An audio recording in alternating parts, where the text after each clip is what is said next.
Maulang weekend na naman at namerwisyo ulit ang mga pagbaha. Sa Parañaque, ilang lugar ang nalubog kaya naperwisyo ang mga residente at mga motorista. Nakatutok doon live si Jamie Santos. Jamie.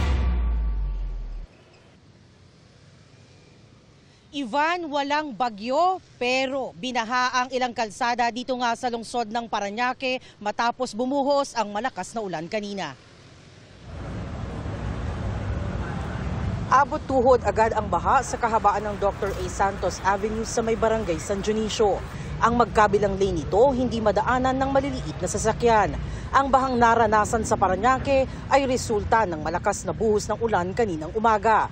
Base sa monitoring ng Parañaque City Disaster Risk Reduction and Management Office, abot tuhod pa ang baha sa mga barangay Santo Niño at Vitales. Dahil sa baha, ilang commuter ang napilitang lumusong sa baha kanina.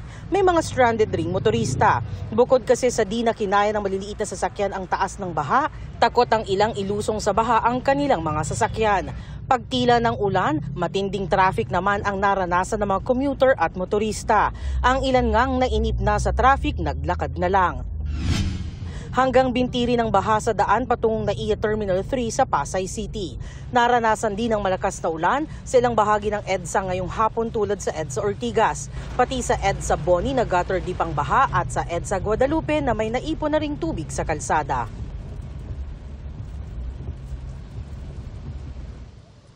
Ivan, sa mga oras na ito ay humupa na yung baha dito nga sa kahabaan ng Dr. A. Santos Avenue pagtila ng ulan. Pero nakakaranas ng manakanakang ambon hanggang sa mahinang pag-ulan hanggang ngayon. At yan ang latest mula rito sa Parañaque. Balik sa iyo, Ivan. Maraming salamat, Jamie Santos. Gamit ang lubid, nagtulong-tulong ang mga magsasaka sa Kayapan, Nueva Vizcaya na maitawid ang kanilang mga produkto sa rumaragasang ilog. Ayon sa isa sa mga magsasaka, wala silang ibang maisip na paraan para maitawid ang mga ani. Nag-aalala rin sila sa panganib na masira o mawala ang mga ito. Iniisip din nila kung magkano pa mabibili ang mga produkto kapag nadala na sa kanilang trading post. Nananawagan na raw ang LGU na makapagpagawa ng tulay doon. Halos matangay ang isang rider na nagtangkang tumawid sa rumaragasang spillway sa Negros Oriental. At sa Bulacan, hindi na matanaw ang isang tulay dahil din sa pag-apaw ng tubig. Ang masamang panahon sa probinsya, tinutukan ni Sandy Salvacio ng GMA Regional TV.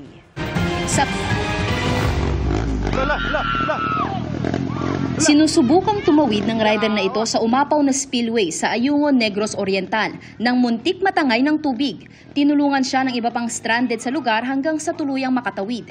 Ilan pang rider ang tinulungang makatawid sa rumaragasang tubig. Nilusong din ng ilang guro at estudyante ang spillway. Wala raw kasing ibang pwedeng madaanan. Sa Bai City, Negros Oriental, isang dump truck ang tumirik sa gitna ng rumaragasang ilog. Ayon sa saksi, naghahakot ang truck ng props na gagamitin sana sa Hujaka Festival nang abutan ng baha sa gitna ng ilog. Giit ng driver, hindi niya inaasahan ang pagbaha dahil wala namang ulan. Umapaw rin ang tubig sa Makaiban Bridge sa Santa Maria, Bulacan, bunsod ng malakas na ulan. Halos hindi na makita ang tulay sa taas ng tubig. Ayon sa mga residente, kahapon pa umapaw ang tubig nang magsimulang umulan. Naglagay na rin ang mga tanod na nagbabantay doon ng babala bago sumapit sa tulay. Abot binti ang baha sa Masantol, Pampanga, bunsod ng high tide sa Pampanga River. Nagbangka na ang ilang residente. Bagamat lumabas na sa Philippine Area of Responsibility ang Bagyong Lani, nakaalerto pa rin ang Pangasinan Provincial Disaster Risk Reduction and Management Office. Bunsod ito ng nararanasang pabugso-bugsong ulan na pinalalakas ng nagdaang Bagyong Lani. Naka 24 hours monitoring tayo sa river system, sa weather situation, sa San Roque Dam water level, sa ating mga mangingisda, na wag munang pumalaot. Sa Dagupan City, problema ang taas-babang baha dahil sa masamang panahon na sinabayan ng high tide kaninang umaga. Yung mga customer ayaw nilang bumaba sa tubig. Baka sila yung maliptos. Yan. May baha rin sa Kalasyaw. Nandito ako ngayon sa Barangay Talibao sa Calasiao, Pangasinan na kung saan ang kalsadang ito ay ang pinakamalapit na dinaraanan daw ng mga tricycle driver papunta sa kanilang bayan. Pero dahil hanggang hita ang level ng tubig sa mga oras na ito ay hindi ito kayang daanan ng anumang sasakyan. Hanggang ngayon hindi namin madadaanan yung tubig dyan dahil sa mga tricycle. Andito lang kami sa walang mahanap buhay. Binabantayan ng Calasiao DRRMO ang Marusay River. Although sa ngayon po, wala pa naman po tayong monitored na significant report ng flooding, meron lamang pong mga isolated cases na meron pong pag-iipon ng tubig doon sa kanilang compound. Gawa ng mas mataas po yung level ng ating kalsada compared po doon sa kanilang area. Puspusan naman ang clearing operations at monitoring ng Office of the Civil Defense Cordillera, PDRRMO, kasama ang iba pang ahensya sa ilang pagguhos sa Cordillera. Gaya sa mga bahagi ng Baguio Itogon Road, Balbalan Pinukpuk Road at Lubuagan Batong Buhay Road na hindi madaanan as of 7:30 kaninang umaga.